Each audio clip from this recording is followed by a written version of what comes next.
What's up, guys? BARRYGAMING here, back with some more Infinite Magicraid news for January 3rd, 2023.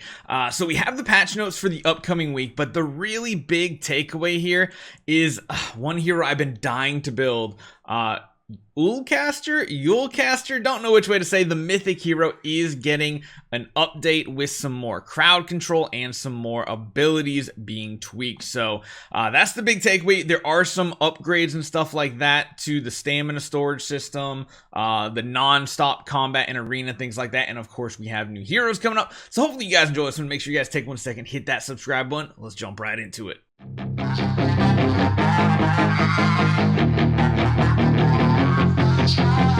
So let's start off with the new heroes coming this week. There are 2 new legends and a new epic. The legend is going to be Gelamon, and that one is going to actually be from the Wizard's Eye. It's going to be a support hero. Man, it feels like there's a lot of support heroes here, which is pretty crazy. And then the other one is called Mamook, I believe, and is going to be part of the Eternal Sect, a defense hero, which is something, I guess, yeah, we could use another defense hero here. And lastly, we have a new epic hero coming from the Holy Parliament.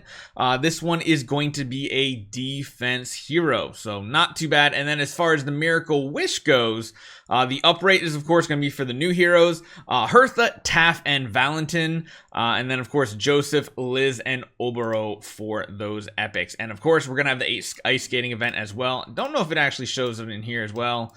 Not just yet, but if we take a look down here, you'll be able to see there is... Actually, does it even show the ice skating event? Not really.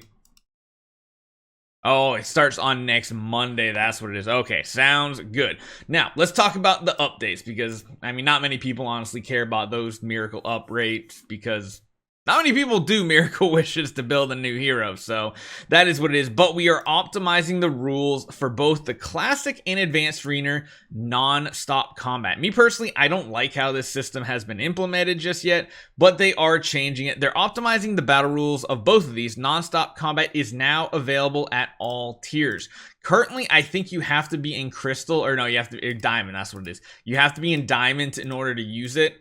But again, I'm not really a big fan of how it works. It is what it is, and we'll see. They're optimizing the ticket purchase pop-up in Classic Arena, Advanced Arena, and the Guild Arena.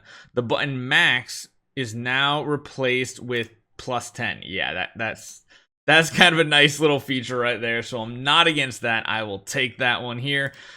They did say that they're changing something with the weekly card, I believe it says.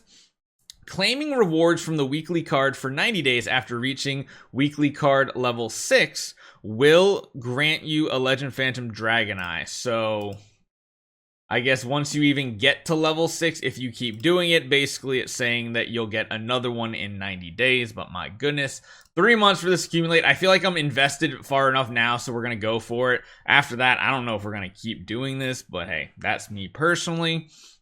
They're optimizing a lot of operation modes on the PC, including like mouse wheel scrolling, etc.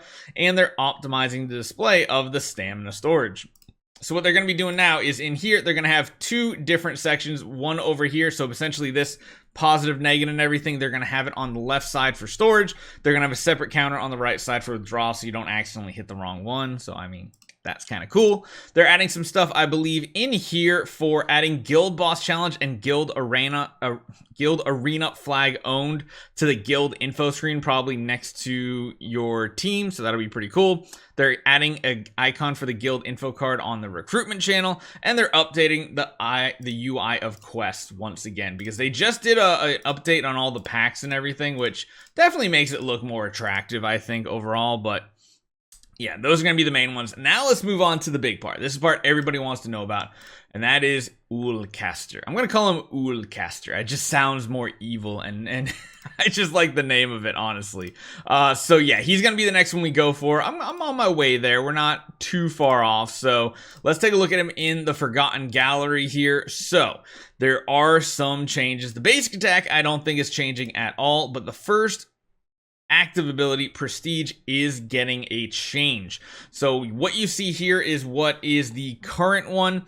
It is instead afterwards going to only deal a flat 200% damage. It's not going to have this bonus 20% it doesn't look like. It's going to deal 200% attack damage to all enemies with up to an 85 chance. So that's an increase, right? Yeah, it's a 10% increase essentially.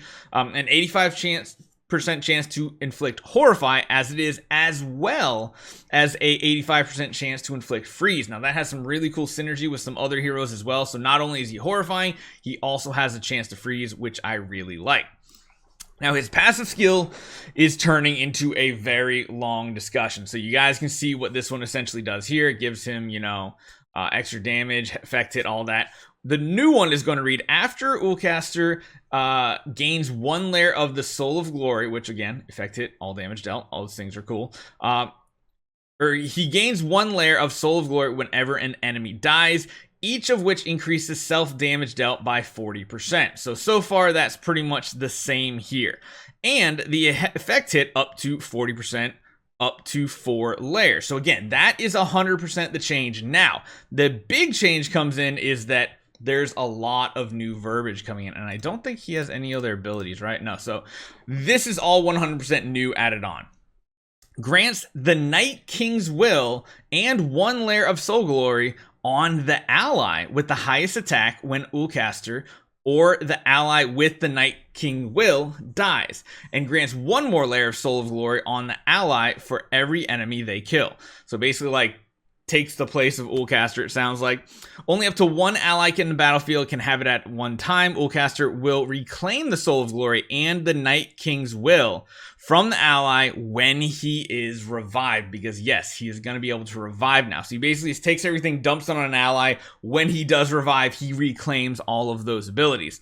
The Night King Will on Ulcaster will not be removed when the owner dies or when the wave transitions, and both of them on any other allies will not be removed when the owner dies or wave transitions. So again, kind of like the update they did, they're trying to keep these things even through revives and things like that.